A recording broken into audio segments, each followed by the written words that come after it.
So after I passed out, the same friend of mine who was my director in college, so he told me there's a director in Mumbai who is shooting a really big film. It's for Eros, Hathi Mere Sathi. So I was like, okay, I really want to get into it. But he was like, they are not paying me anything. It's all like it's internship. You have to do internships when once you get out of fresh out of film school. Like it was like 2 3 months after passing out from college. At that time, I was in full ego. I'm the next filmmaker, Gen Z. I'll change the industry and all. In the Eros, you joined it. You joined the crew. The production was Eros. It's called the film is called Hathi Mere Sathi. So the shoot was already happening at that time. I joined. I think after 10 days of shooting, I came into the crew. So the very first day, the gaffer asked me to pick a thermocol up from the floor. Coming from a film school and getting that liberty, I'm like, I'm not gonna do it. Do it yourself or call the lighting people. Nah, I'm not here to do this. We had a good conversation after that. He told me that what to do, what not to do over here. And then I met the DP. After the end of my first day, I was just observing him, like how the actual film is being shot. So when you just joined, you were just watching how everything was I was just watching. Yeah. I was just watching for like 2 3 days. I didn't do anything on set. So he was a South Indian DP. His name is Ashok Kumar Rajan. South Indians are very, very disciplined when it comes to work. That guy killed all my ego, like which came from the film school. That at the end of it, I was cutting thermocols. I was putting diffusion paper on the lights by myself. I was carrying ballast because to his knowledge, it was like first 3 or 4 days when I started working. He's like, your shirt is fully pressed. What have you worked for like 12 hours? You're looking fresh. It was a big learning. That film was a big learning for me.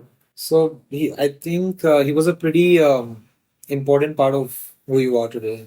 Like in terms of like what is Of set discipline, yes. So I learned my set discipline in that film. So it was like after passing out from college. College was a liberty. Like we used to shoot for 12 hours, which is standard shift time in Mumbai. Yeah. 10 hours, 12 hours. That film went on for like 16, 17 hours a day because that was a trial language film. So the same shot was set up for Hindi actors. Then the Telugu actors would come in and do the same shot. Then the Tamil actors would come and do the same. So different actors for each language of the film. It's not like in Pathan where you have like dubbed versions of it. It was literally new actors. New actors. The main cast was the same. The secondary casts were mostly different. Wow. That's a different thing because usually you see it being dubbed. Yes, it's usually done. Okay. Okay. And after that, how did you get more into the filmmaking thing? So you were done with that project? So I assisted in that one. I always wanted to start my independent journey as a cinematographer in the industry.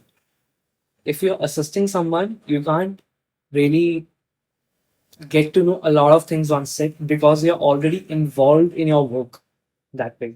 So that time I decided that let's do behind the scenes for films.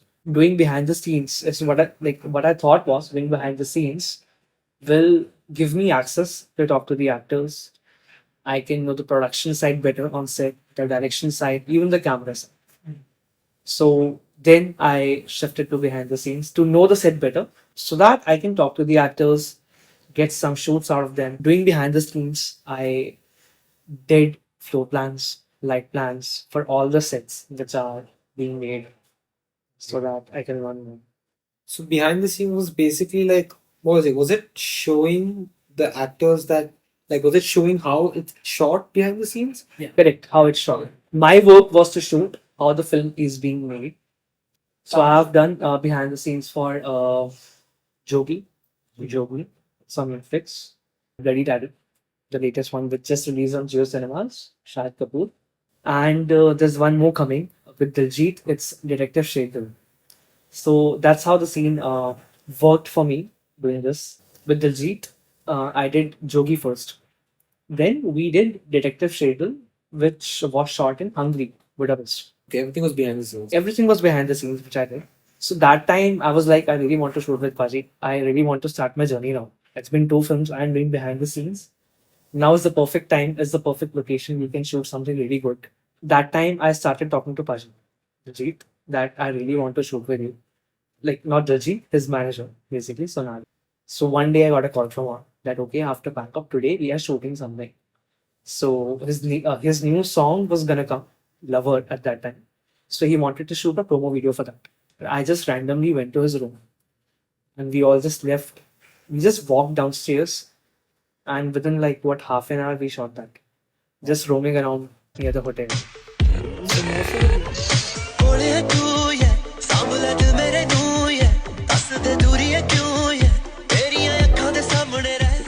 most of the music videos that you see, they aren't exactly planned. It's more done on the spot, or was it just for that? But It's mostly improvisation. mostly improvisation. Just go with the feel. Go with the feel. Yeah. Basic planning is done. Like the second one which I did with Diljit was for vibe. So that also we decided on shoot when the shoot was happening. So see, that's the advantage of behind the scenes. You can talk to the actors, you can talk to their crew. So Diljit and his team left early around 6. That they're like, okay, today after backup, let's shoot a promo again for another song. I was like, okay, let's do it. We have to shoot here at 9 o'clock. I I'm not gonna make it till 9 o'clock for the setup initially for the cars and everything. There's a car in the video. So I opened Google Maps. I pinpointed a location to the driver. I think this is the point where if you place the car, you will have the bridge in the background and you will have the city to the left. So I think this is the place where we can shoot because we didn't have time for recce. It was all like this. Okay, let's shoot now. So even a lot of people don't understand English over there. So it was a little tough for me to communicate to them. Okay, place the car facing this way. It has to be over here. So when you're shooting a music video in another country or state or whatever, you get to work with the people over there also. They also get to be a part of The local crews. they also become a They do. Yeah. Since you're really good with cameras, how do you advise a rookie? And we were just talking about this in the start. It's possible to make a short film by yourself, right? But how do you advise a rookie who wants to maybe make his first short film or first high quality vlog or anything cinema related, right? What does he need to make it happen with a small budget? 4 points for making a good footage. If you're shooting fashion, shoot raw, shoot log, shoot high FPS. Slow motion is basically higher FPS. The more higher on flaps you go, the more slower is the footage. And give your camera some moment. That's it. I think that will make the difference. If you're shooting from iPhone as well, so if you long press your screen, so you get an option to lock your exposure. So if shooting a long take, if you're shooting something with iPhone, or if it's like if there's a scene change, like if you are supposedly if you're standing near the window, right, going outside. So if you just set the exposure and then you move your camera, it should be really good. I have noticed this as well actually. When the exposure is not set and you're recording a camera, something suddenly goes bright, like all of a sudden, and something. So because it tries to adjust to the light, but in a film, it wouldn't exactly adjust to the light. Everything would be static. It uses auto exposure, that's why.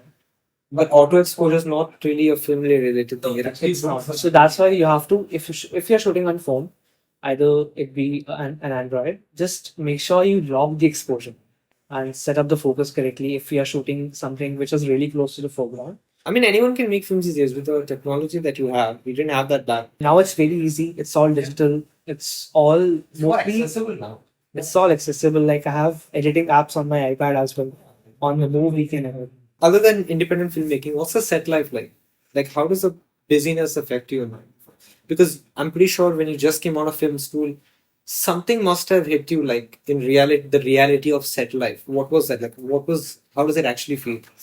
It's like say if you are in army or these kind of services, or if you're on set, it's kind of the same. You can't really take a leave out of your work and say, okay, I'm done for today. I'm going home. This can't happen because there are some things which only you can do on set.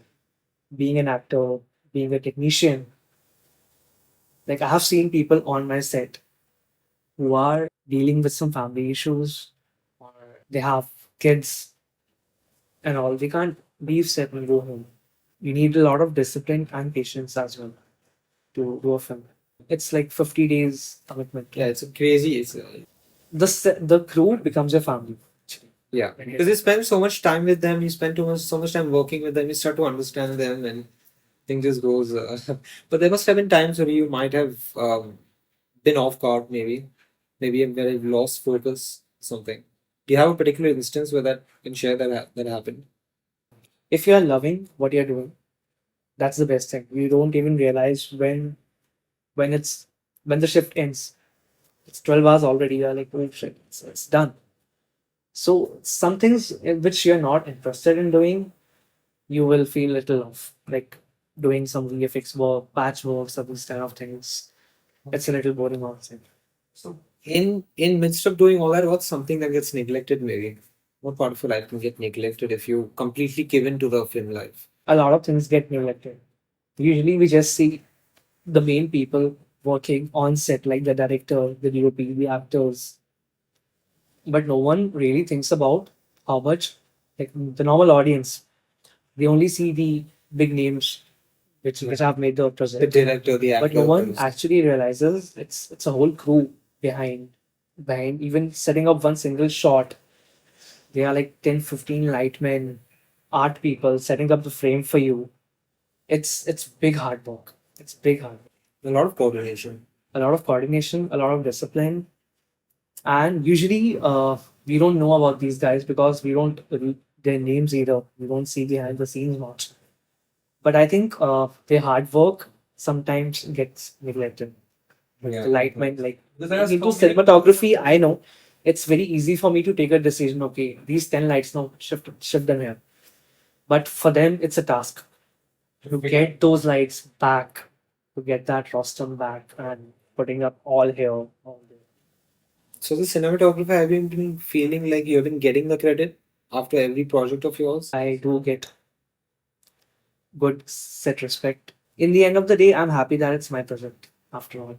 So maybe what I'm shooting, if it's a small budget thing, but I'm very happy that I decided that I should start my own journey as of now because a lot of my friends who are into assisting, they are assisting, but they are not shooting themselves. What I feel is that if you're learning something, it's very important to implement it as well, to use it or to try it somehow. We have a common interest, and that is our love for. And I know this is kind of selective, but I was pretty surprised that I had a guest. His name was Rishabh Sharma, and Yuvraj has worked with Rishabh. He's also worked with a favorite artist of mine called Shekhar Ujjain. So, I mean, it's all connected. After I interview a guest, I go through that following list, and I'm like, what do who are you following? Maybe I try to contact them, right? I try to build a circle, and that's how I found you. Yeah. So, obviously, if you follow them, doesn't mean you have to have worked with them, but you happen to have worked with them, right? So, what was it like to work for him, and how did it happen? Like, how did you get the opportunity to work with him? Shekhar sir is an inspiration for me. I have grown up grooving to his songs. So my friend called me. He's a director. I have done 2, 3 music videos with him. So he called that there's a party happening at Shekhar sir's home. Do you want to go? So I'm like, okay. I was basically there to shoot the party. So the party was the launch event for Garud Music. Garud Music is a platform which he has just made. It's a Shekhar Ujjain venture. Lovely music. Those guys Every song of every song is lovely. So I just asked Anshul that okay, I'll meet Shekhar sir over there. Hey, yes, just go there, he'll be up only. So when I met him, it was a dream come true for me. I'll be very honest. Because I was into music, as I told. I was very much fascinated with his skills basically of music. So I shot that event for Garud. So I tried my best showing Shekhar sir that what all frames I'm taking, that I'm really capable of making a music video for you. Let's do it together. So somehow he recognized my interest in that, and I got a call from him soon that okay, let's do a photo shoot together. So I went, we shot together, and that's how Labo Se Baat song came. So That was your first project with. that was my first project with Shekhar sir. Yes. I was like, the light is perfect, the sky is really good. His studio is very good. He has a lovely rooftop. So it all just fit into the place very perfectly. So I was like, let's shoot the videos. It's looking lovely. Baby, can you hear me? 'Cause I'm trying. And again, most of it was improv. I think you talked about your film shoot, your music video shoot of Sabra and Shukr. Sabr and Shukra was very like even I didn't knew myself that I'm going to shoot a video. So we all were supposed to meet at 6 a.m. in the morning. So I reached there at 6. All my equipments, my gimbal, everything, it was all set on photo mode. At what I have to do because the references which were shared mutually was for pictures. So 6 o'clock sharp, Shaker sir came and he's like, roll camera. I got very confused at that time. I was like, okay, let's. I think it's a video shoot happening now.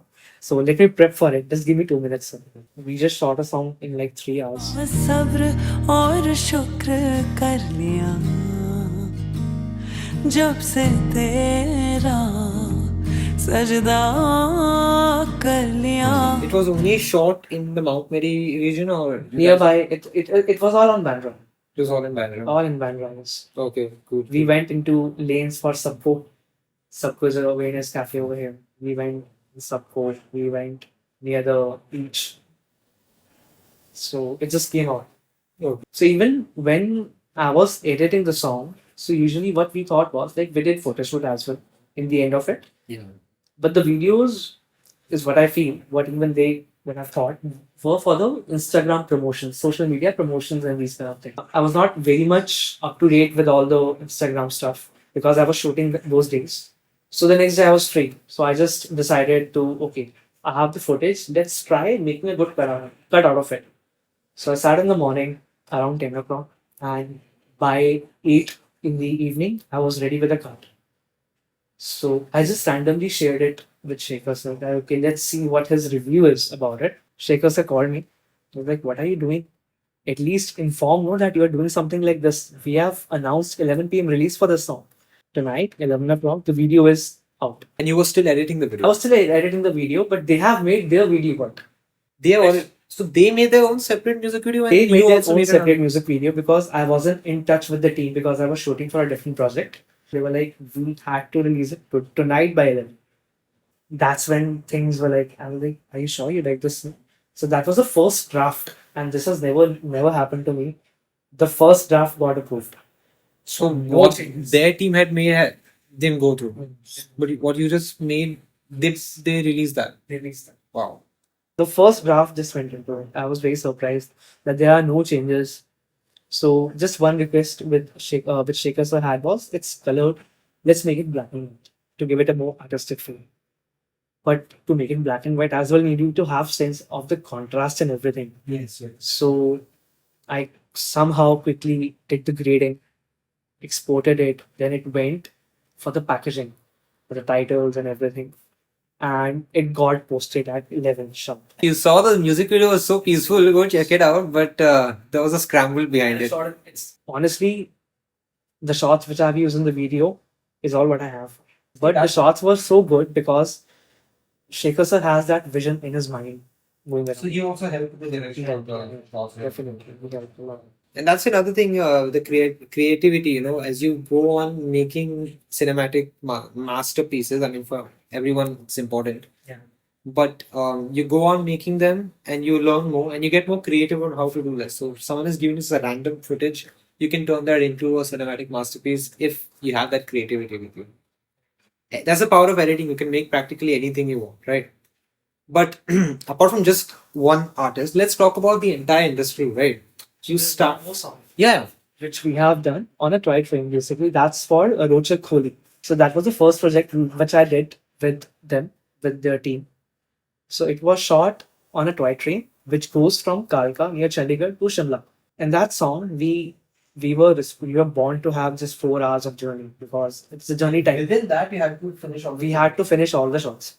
The whole song we had to finish in 4 hours. It was like we had booked the entire bogie for us for the shoot so that we have extras with us. You booked it for everyone in the crew. Yeah, correct. Or you booked all the seats and how? No, we booked the entire bogie and we had a crew of like 10-15 people. What we did was, rather than hiring extras, we just hired 2 extras and made the crew sit in the train so that as if it looks like we have a lot of passengers sitting in the train.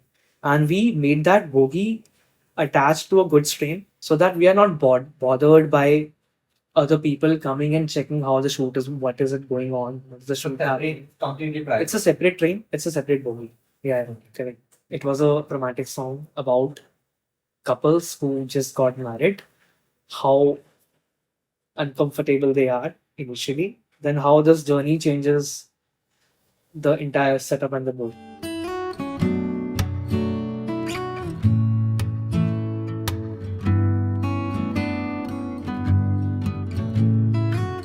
This was later on into your career, right? Like a little This later. was yeah, later in my career. Yeah. So do you have like do you have maybe some advice for someone who's trying to climb up the ladder? Let's say you're advising yourself, or let's say you're advising anyone trying to climb up the ladder of cinematography.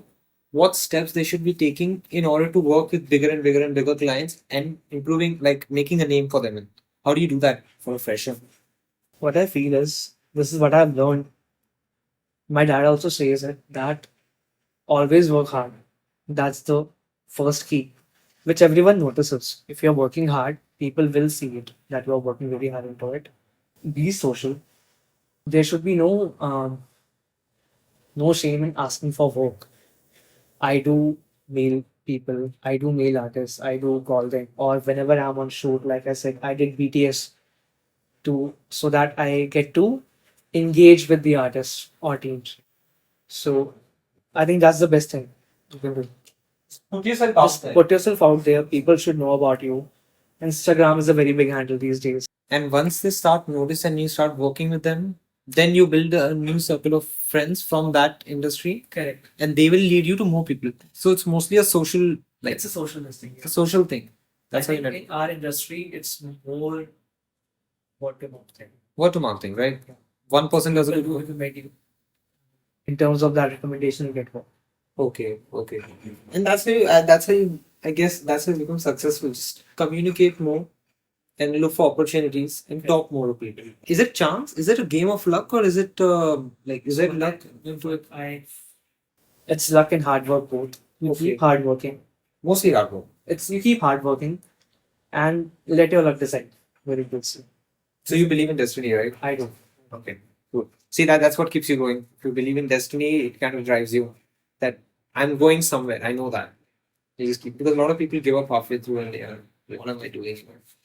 But another question I really had, like I was super curious about this. A lot of people go into like cinema school, like Western Road and all that, where you went, right? Is there a chance that maybe once you get that degree, it won't be as useful, or it won't come in as much use to you as an engineering degree would? Like if you have an engineering degree, like you go and you can get a corporate job, and that's where you work, right? But once you get a film, like a filmmaking degree, it's not, you're not working under one company for the rest of your life, right? You're more of an independent thing. You have to go and put yourself out there. Yeah. So is there a chance that maybe that degree will not come in use to you? So I'll be very honest. You won't get jobs after being from school. Like the standard structure is for engineering college, you do pass out, you get a job, you get placements basically. So there are no placements as such in this industry. So I guess luck plays in the start. There is an element of luck to it. Yes, You have to that's find true. it. What is one thing you would advise to in the start? Like how do you find work in the first place? Initially, yeah. How do you get that boost? Usually, what I feel is you just have to be on set somehow, even if it's assisting, even if it's doing assistant direction, doing behind the scenes, stills, or anything. Get yourself mixed into the crowd of Yes, correct. It's really important to get on set first. Then once you get to know people, then automatically the flow starts. just be around those people. Just be around. Just be around Important those to be people. around. Okay.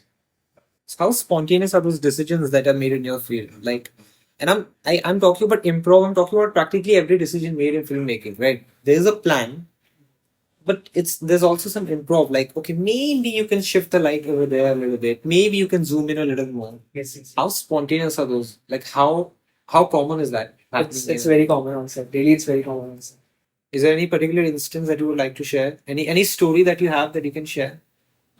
When doing Pehli Baar Mile, the train song, the train stopped on a platform for like 5 minutes. Did you expect that? No, it was unexpected. It was a beautiful station, Borough with Spawn. It's almost midway Shimla. So at that time, we were taking some, B-roll shots of the actors coming out of the train. I just saw a bench over there, and I called Rohit Paji. The bench looks really good. Let's give it a try. Let's record the whole sync over here. 5 minutes. In those 5 minutes. In those 5 minutes, we did the coming out sequence of the main actors, and then on the bench, we did the sync for the song as well. Sync is basically when you sing the whole song. It was a very nice decision for us to get that shot over here. So there's a lot of creativity involved. It's not like, Like this, you can't plan things. You You can get- plan things. There's always I mean, of a course, short there has to be a breakdown. structure to follow, Yeah, but it is, but when it's planned, you are more clear. It's very important to plan so that you know what you are doing. right. You can improvise only when you know what the plan is. So Right, if but I'm there's doing room- this, there's then room I for can do this. creativity. Like you don't have to do exactly what your boss is. There's room for discussion and creativity. That always makes it better, right? Correct, correct. If everyone is agreeing to it, it's like this answer. Everyone is chalo, chalo, chalo. It's changed. The shot has changed. And then Let's go everyone to it. agrees and everyone wants to do it. Instantly, And yes, it's just yes. like magic. It always happens. Everyone's Like, like just go like it that. gets connected. So sometimes when shooting, I don't even say something to the director. If I have shot with him like 2-3 weeks, I just look at him. We just communicate by eyes. Like he Because understood. That's like you because frame it. everyone is so in sync. Communication is important. Very important. Getting to know each other is important. Being a DOP, it's very important to know your director what he genuinely wants. So I know what director is thinking of. I know if we are doing a wider shot, I know he will go for an over shot or a close shot after this. Because everyone's contributing. Yeah, Every little person is contributing to how the entire film is made. So it's important. correct. When you're in a set, you're dealing with people with all types of backgrounds and experiences, right? Someone might be senior, someone might have only 2 years of experience, someone might have 10 years of experience, right? And when you are dealing with people of different experience levels or different, when you're dealing with someone who's a more senior actor or more senior director than you, Yeah. there's always an ego clash. Sometimes. So when you deal with something like that, I mean, how do you deal with an ego clash if it happens on set? I'm pretty sure it's common. So mostly this happens between different departments. So my take on this is if someone is having an ego towards me, if I also have an ego, it won't make up to any decision on set. Like it won't help the running of the shoot either. Yeah. Anything. So what I feel is there's only one way to do it. That is break the ego with love. If you're true with your work, if you are true with what you are doing, and if you can explain it in a mannered way to someone, maybe a senior or something, I think it helps a lot. If you maybe keep your cool and don't respond the same way as them, Correct, correct. it kind of their anger Just also explain it to them in a mannered way. Why are you doing this, or why is this shot important, basically, and just say it out with love. I think it makes a big difference. it does. It does, definitely. The best thing which I have learned, like working with some big people on set, is just stay humble. Just respect them because they do need respect because they have earned their name after a big struggle. So sometimes it happens. We're all humans. Yeah. We're all prone Yes. to getting disrespected and disrespecting people without even intending to do it. So sometimes love is the only way to go because love is it's vast and it's neutral. It doesn't see your religion, faith, nothing. So love is love. So moving on to the last question.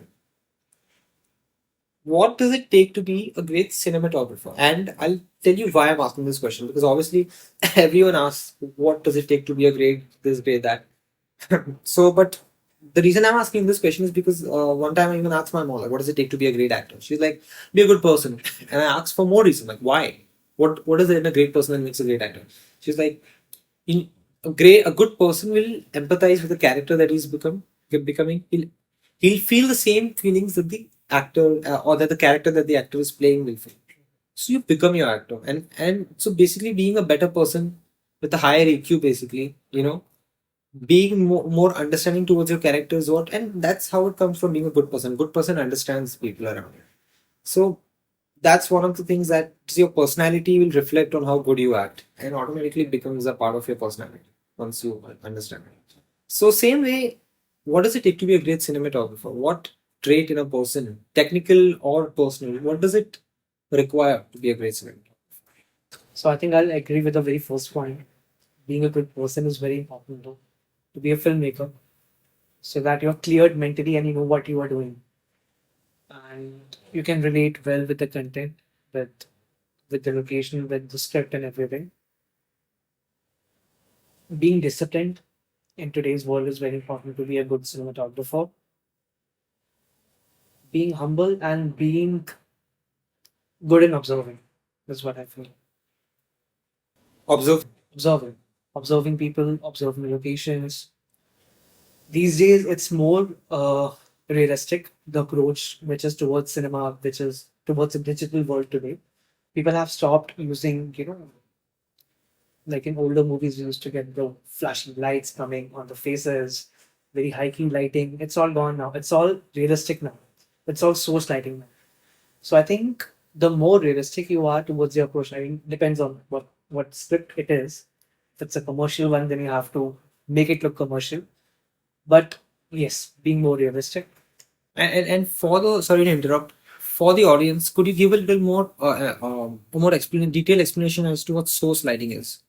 So if I'm standing near a table, so if you guys just imagine that there's a table here, there's a lamp here. So there should be light coming on my face from the lamp, basically. So for that, we just put one light over the top, mimicking that same white balance, that same texture of the lamp for the face. That's basically the source lighting. From where the source is coming, you have to put light from there, the same color, the same texture, and everything. There's a logical explanation to where the light is coming Yes, from. correct. So if we are sitting in a room and here's the window, if the camera is over here and we are exposing outside, we can't use this light on our face. So if it was a studio, we would have set up like 5, 6 lights over on the top and mimic that light coming on the face. If you observe everything around you, you can be a very good cinematographer in terms of lights. It's just mimicking the realistic lights. That's it. Of course, and that's what makes you great. It's your call how to shape it, how you like shaping it. Every cinematographer has its own way to shape it. If you guys have any doubt related to photography or cinematography, my Instagram handle is DOP Yuvraj. You can contact me anytime. You can DM me. I love helping out people. I love learning from them. It's you guys are always helping. Exactly. Thank you so much. Thank you. Thank you.